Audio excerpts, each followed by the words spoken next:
আসামে পাচারের আগে শিলিগুড়ি মহকুমার গান্ধী মোড় থেকে 21 মহিষ সহ একজনকে গ্রেপ্তার করল ঘোষপুকুর ফাঁড়ির পুলিশ।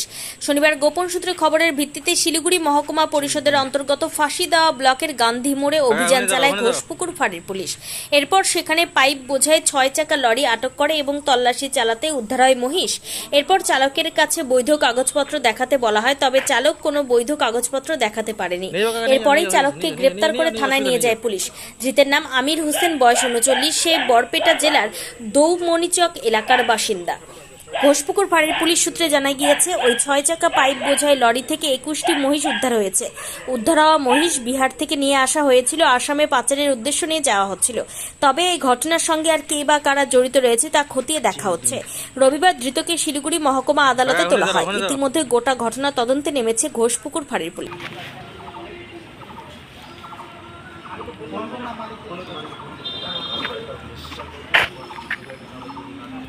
নিয়ে যাও কাকা, নিয়ে যাও, হয়ে গেছে, নিয়ে যাও, অসুবিধা নিয়ে যাও।